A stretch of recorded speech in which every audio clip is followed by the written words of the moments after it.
السلام عليكم ورحمة الله. سورة القارية ৮ নম্বর আয়াত। أعوذ بالله من الشيطان الرجيم وأما من خفت موازينه আর যার পাল্লা হালকা হবে।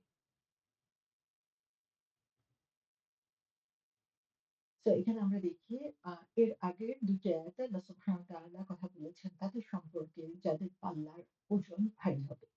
এখন ঠিক তার কন্ট্রাস্ট অপোজিট দিকটা আল্লাহ সুবহানাহু ওয়া তাআলা আলোচনা করছেন। এখানে বলছেন তিনি যে যার পাল্লাটা হবে হালকা। এখানে খাফফাত শব্দটা ব্যবহার করা হয়েছে। তো খাফফাত শব্দটা অর্থ হচ্ছে এটা তাখফিফ থেকে এসেছে যেটার অর্থ হচ্ছে হালকা হওয়া। তো এখানে আ যে আ খুব শব্দ থেকে এই খাফফাত শব্দটা এসেছে সেটার অর্থ হচ্ছে আ যে জিনিসটা হচ্ছে হালকা অথবা নরম বোঝানোর জন্য। এজন্য হচ্ছে প্রাণীদের যে পায়ের থাবা সেটাকে হচ্ছে খফা বলা হয়ে থাকে। তার কারণ হচ্ছে থাবাটা অনেক নরম হয়ে থাকে। যখন এটাতে চাপ দেওয়া হয় সেটার মাধ্যমে হচ্ছে তার গায়ের সমস্ত ওজন প্রকাশ পায়। কিন্তু তারপরেও সেই সেটা খুব হালকা ফিল হয়। সো এটা এই শব্দটা ব্যবহার করা হয়ে থাকে নরম লেদার সক্স বিছানোর জন্য।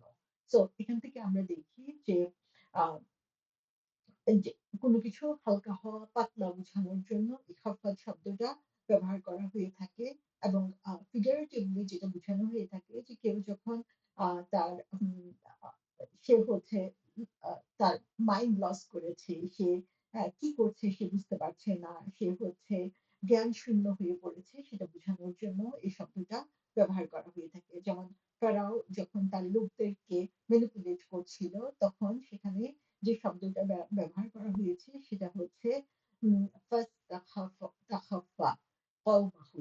তো সে তার মানুষজনের মনকে হচ্ছে দিকশূন্য করে দিচ্ছিল। সে তাদেরকে এমনভাবে প্রোপাগান্ডা দিয়ে তাদের মনটাকে চিন্তা শূন্য করে দিচ্ছিল যে তারা সঠিকভাবে তখন আর চিন্তা করতে পারছিল না এবং তারা নিজেদের সম্পর্কে খুব সিরিয়াসলি কোনো কিছু চিন্তা করার শক্তি হারিয়ে ফেলেছিল। তো এখানে আমরা দেখি খাফওয়াত মাওয়াজিনুহু বলা হয়েছে। তো এটা যে আমাদের আমলগুলো হালকা হয়ে যাবে শুধু তাই বুঝাচ্ছে তা না। বরং এই আমলগুলো হালকা হবে কারণ এই মানুষটার জীবন না এরকম ছিল। তার লাইফ স্টাইলটা ছিল হচ্ছে কেয়ারলেস। সে রেকলেস ছিল। সে কোনো কিছু সিরিয়াসলি নেয় নাই। সে হচ্ছে ছন্নহারার মতো কাজ করেছে সারা জীবন। সে কারণেই হচ্ছে আজকে তার পাল্লাটা আ হালকা হয়ে গিয়েছে। তার মানে হচ্ছে তার জীবনের যে চয়েস গুলো সেগুলোকে সে সিরিয়াসলি না নেওয়ার কারণে তার যে ফলাফল হলো সেটাই হচ্ছে খাফফাত মাওয়াজিনুহু। তো আমরা এখানে দেখি যে আল্লাহ সুবহানাহু ওয়া তাআলা সূরা নিসায় সেখানেও খাফফাত শব্দটা ব্যবহার করেছেন। তো এখানে বলা হচ্ছে যে ইউরিদুল্লাহ ইউরিদুল্লাহ আন ইউখাফফিফা আনকুম যে আল্লাহ তোমাদের বোঝা হালকা করতে চান। এবং এই যে আল্লাহ বোঝা হালকা করতে চান সেটা কিভাবে? আল্লাহ আমাদের জীবনটাকে সহজতর করতে চান। তার যে আদেশগুলো দিয়েছেন সেগুলোর মাধ্যমে নিষেধাজ্ঞা দিয়ে আমাদের জীবনটাকে তিনি সোজা পথে পরিচালিত করতে সাহায্য করছেন। তো বিচারের দিনে আল্লাহ সুবহানাহু ওয়া তাআলা চান যে আমাদের উপরে যেন খারাপ কাজের বোঝাগুলো ভারী হয়ে না আসে। সে কারণে তিনি এই দুনিয়ার জীবনে আমরা যাতে ভালো কাজ করতে পারি সেজন্য প্রতিনিয়ত আমাদেরকে গাইডলাইন দিয়েছেন, মোটিভেট করেছেন, উৎসাহ জুগিয়েছেন যাতে আমাদের ভালো কাজের পাল্লাটা ভারী হয়ে যায়। কিন্তু তারপরেও দেখা যাচ্ছে যে কিছু মানুষের পাল্লা হচ্ছে হালকা হবে।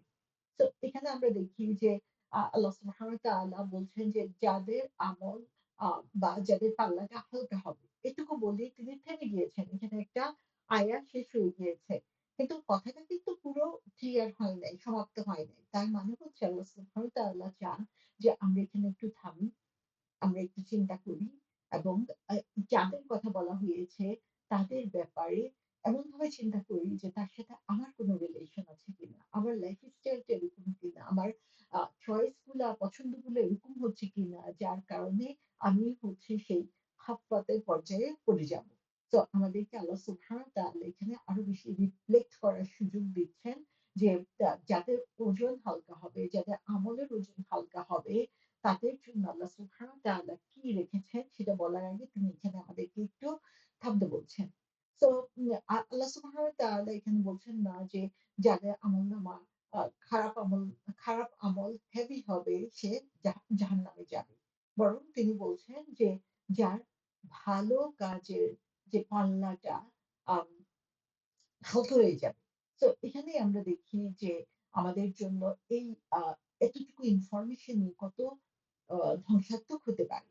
যে আমি আমার সারা জীবন হয়তোবা আম দুনিয়ার যে স্ট্যান্ডার্ড, সেই স্ট্যান্ডার্ড অনুযায়ী খুব মিনিংফুল ওয়ে তে আমি কাটিয়েছি। কিন্তু আখিরাতের যে স্ট্যান্ডার্ড, সে অনুযায়ী আমি কিছুই করি নাই। সো আ আল্লাহ সুবহানাহু ওয়া তাআলা এখানে বলছেন যে তোমার এখানে খারাপ কাজ খুব এক্সেসিভ পরিমাণে হতে হবে এই ধরনের কনসিকুয়েন্স ফিল করার জন্য কনসিকুয়েন্স পাওয়ার জন্য তা না। বরং মিনিংফুল গুড যদি তোমার এনাফ না হয়, সেটা যদি হালকা হয়, তাহলেই হচ্ছে তোমার জন্য একটা ধ্বংসাত্মক পরিণাম অপেক্ষা করছে। যেটা আমরা সূরা ফুরকানে দেখি আল্লাহ সুবহানাহু ওয়া তাআলা বলছেন যে, "আমি তাদের কৃত কর্মের প্রতি মনোনিবেশ করব, অতঃপর সেগুলোকে বিক্ষিপ্ত ধূলিকণা রূপে করে দিব।" তো এখানে আমরা দেখি যে তার আমলগুলা যেটা সে দুনিয়ার স্ট্যান্ডার্ড অনেক হাই করেছিল, কিন্তু আখিরাতের স্ট্যান্ডার্ড যে সেটা ছিল very low quality or negative, সেগুলো হচ্ছে এই ধূলিকণার মতো হয়ে যাবে। বালিকে কে গুরুত্ব দেয়? এবং সেগুলোর কোনো ওজন নাই। সেগুলো আমরা পরিমাপও করি না। তো আমাদের আমলগুলো হচ্ছে আল্লাহ সুবহানাহু ওয়া তাআলার চোখে সেরকম হয়ে যাবে যদি আমাদের ভালো কাজগুলো সেরকম সিগনিফিক্যান্ট না হয়। সূরা আরাফে আল্লাহ সুবহানাহু ওয়া তাআলা বলছেন, এবং যাদের পাল্লা হালকা হবে তারাই এমন হবে যারা নিজেদের ক্ষতি করেছে, কেননা তারা আমার আয়াতসমূহ অস্বীকার করত। তাহলে এখানে আমরা দেখি যে এই যে হালকা হওয়া, সে হালকা হওয়ার কারণ কি? কারণ হচ্ছে তারা নিজেরাই নিজেদের ক্ষতির কারণ হয়েছে। এবং সেই ক্ষতিটা তারা কিভাবে এনেছে? সেটা হচ্ছে তারা আল্লাহর যে কথা, সে কথাগুলোকে তারা অস্বীকার করেছে এই পৃথিবীতে, এবং যার ফলশ্রুতিতে আজকে তাদের পাল্লার ওজনটা এত হালকা হয়ে গিয়েছে। আমরা দেখি আবু হুরায়রা রাদিয়াল্লাহু আনহু বর্ণনা করেছেন যে রাসূল সাল্লাল্লাহু আলাইহি ওয়াসাল্লাম বলেছেন যে একজন আ খুবই আ আ বিরাট আকারের মানুষ যে হচ্ছে অনেক ওবেস বা অনেক মোটা, সেরকম একজন মানুষকে কিয়ামতের দিন হাজির করা হবে। কিন্তু যখন তার ওজন নেওয়া হবে তখন দেখা যাবে যে একটা মশার পাখার সমান ওজনও তার হচ্ছে না। সুবহানাল্লাহ! আমরা একটু চিন্তা করি যে কিভাবে এই কম্পারিজন টা এখানে করা হয়েছে, তুলনাটা দেওয়া হয়েছে, এবং তখন পড়া হবে যে সেই কিয়ামতের দিনে আম আমি তাদের জন্য কোনো ওজনই রাখবো না। সূরা কাহাফের ১০৫ নম্বর আয়াতের ব্যাখ্যায় এই কথাটা এসেছে। তাহলে আমরা দেখছি যে দুনিয়ার ওজনে আমরা দেখি তার ওজন অনেক বেশি। কিন্তু আল্লাহ সুবহানাহু ওয়া তাআলার দৃষ্টিতে তার ওজনটা হচ্ছে খুবই নগণ্য। তার কারণ হচ্ছে সে আখিরাতের স্ট্যান্ডার্ডটা মেইনটেইন করে নাই। সো এখানে আমরা দেখি যে আল্লাহ সুবহানাহু ওয়া তাআলা আমাদেরকে বারবার সতর্ক করে দিয়েছেন যে মানুষ যে ভালো কাজগুলো করবে সেগুলো ওজন নেওয়া হবে, সেগুলো আ হচ্ছে আল্লাহ সুবহানাহু ওয়া তাআলা কাউন্ট করবেন, সেগুলো প্রশংসা করা হচ্ছে। সেগুলো গ্রহণযোগ্য হলে আল্লাহ সুবহানাহু ওয়া তাআলা সেগুলো ওজন বাড়িয়ে দিবেন। এবং এই যে আ আল্লাহ সুবহানাহু ওয়া তাআলা সুস্পষ্টভাবে আমাদেরকে এগুলো জানিয়ে দিচ্ছেন, তার মাধ্যমে আমরা দেখি যে তিনি কত বড় ন্যায় বিচারক, যে তিনি আমাদেরকে আগে থেকেই বলে দিচ্ছেন কোনটা গ্রহণযোগ্য হবে, কোনটা গ্রহণযোগ্য হবে না। তো এই যে ভালো কাজগুলো আল্লাহ সুবহানাহু ওয়া তাআলা গ্রহণ করবেন, সেটা শুধু কাজ দিয়ে সেটাকে পরিমাপ করা হবে না। বরং এই কাজটা করার পিছনে উদ্দেশ্য কি ছিল? কোন ধরনের টেম্পটেশন তাকে এদিকে নিয়ে এসেছে? কোন জিনিসটা তাকে উৎসাহিত করেছে? তার সারাউন্ডিং কন্ডিশন কি ছিল? এবং অল পসিবল কানেক্টেড সিচুয়েশন টাকে সেখানে গণনা করা হবে। আর তার বিপরীতে আমরা দেখি যে, যে কাজগুলো হচ্ছে এর বিপরীত হবে, সেগুলোকে আল্লাহ সুবহানাহু ওয়া তাআলা অবশ্যই সেগুলোর হিসাব নিবেন, এবং সেখান থেকে আল্লাহ সুবহানাহু ওয়া তাআলা দেখবেন যে সে কিসের জন্য এই কাজগুলো করেছিল, এবং সেই কাজগুলো করার পিছনে তার কোন উদ্দেশ্য ছিল, এবং সে অনুযায়ী আল্লাহ সুবহানাহু ওয়া তাআলা সেগুলোকে পরিমাপ করবেন।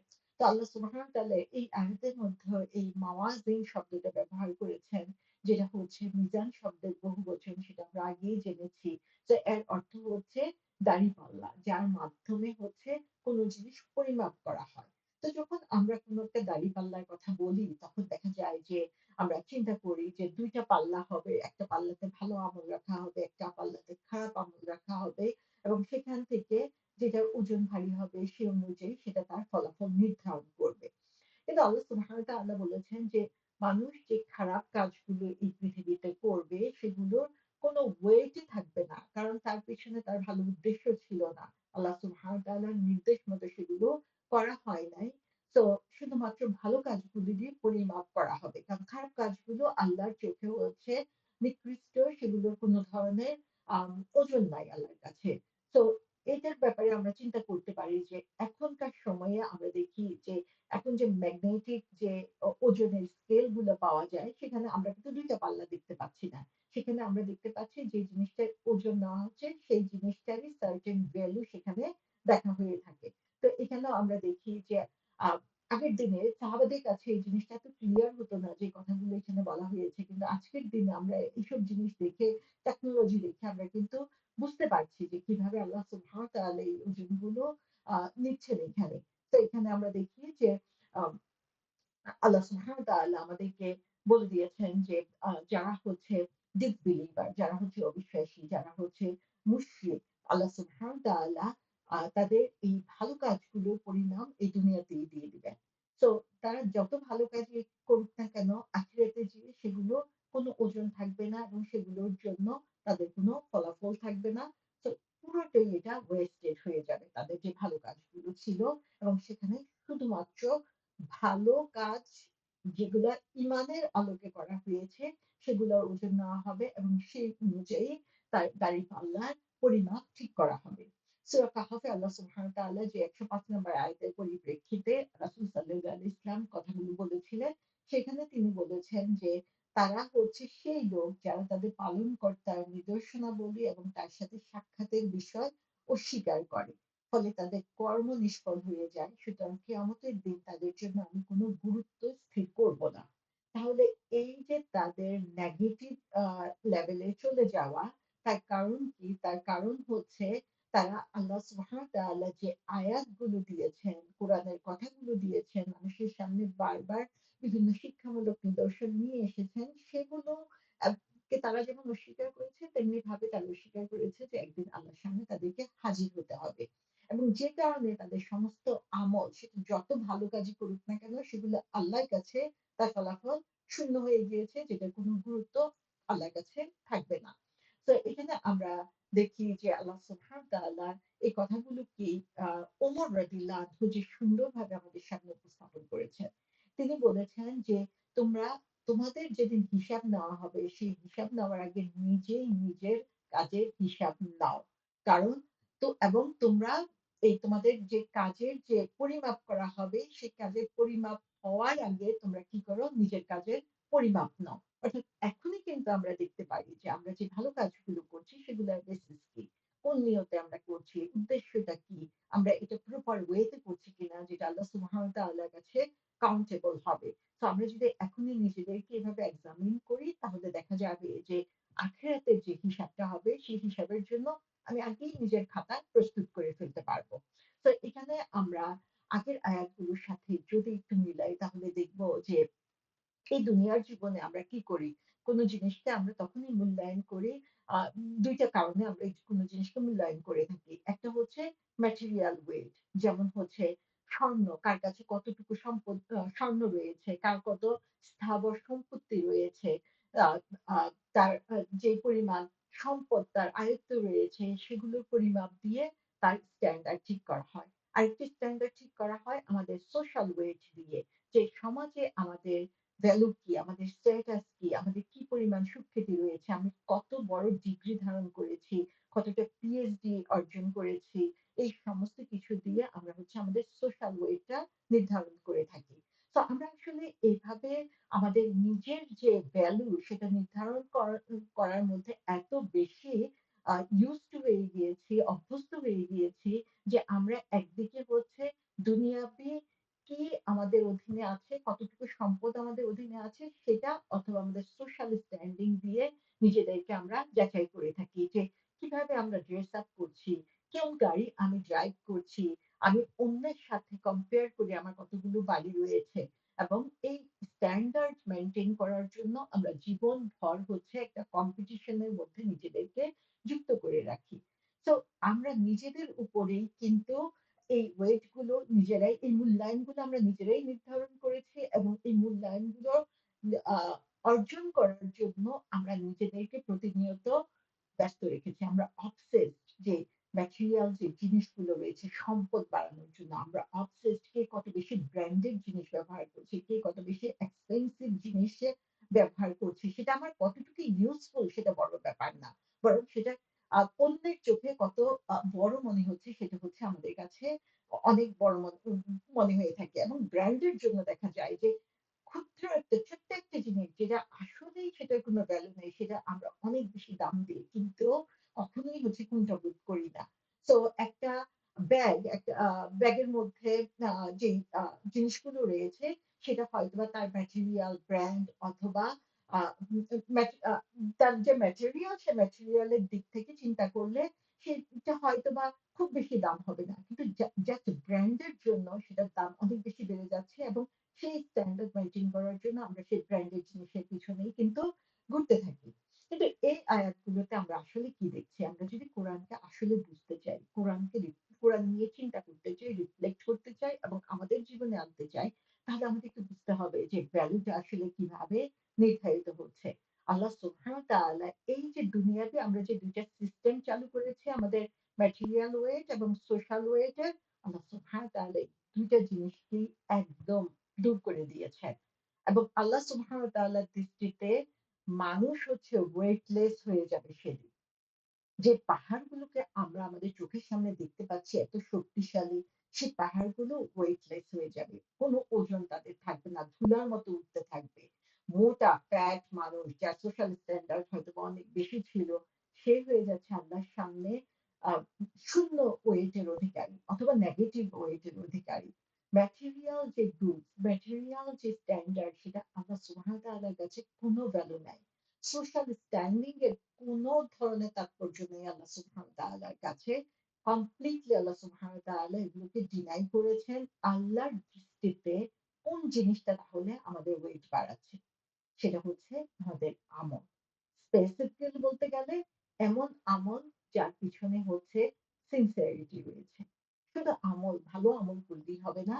সেটা হতে হবে ভালো ইনটেনশন এ। তো আমরা একবার চিন্তা করি আমরা এই দুনিয়ার জীবনে কি করছি। সো আমাদের চোখে হয়তোবা কোনো মানুষ মনে হতে পারে কমপ্লিটলি ইনসিগনিফিক্যান্ট। সো আ এই আ মানুষগুলো আ তাদের তাদেরকে আমরা হয়তোবা কোনো গুরুত্ব দেই না। কারণ তাদের কোনো সোশ্যাল ভ্যালু নাই। তাদের চেহারা দেখলে, তাদের পোশাক-আশাক দেখলে তাদেরকে আমাদের কাছে খুবই নগণ্য মনে হয়। এই দুনিয়ার জীবনে তাদের কোনো সোশ্যাল ওয়েট নাই, তাদের কোনো সম্পদ নাই। কিন্তু ডে অফ জাজমেন্ট এ আল্লাহ সুবহানাহু ওয়া তাআলার কাছে তারাই হতে পারে হেভিয়েস্ট ওয়েট এর অধিকারী।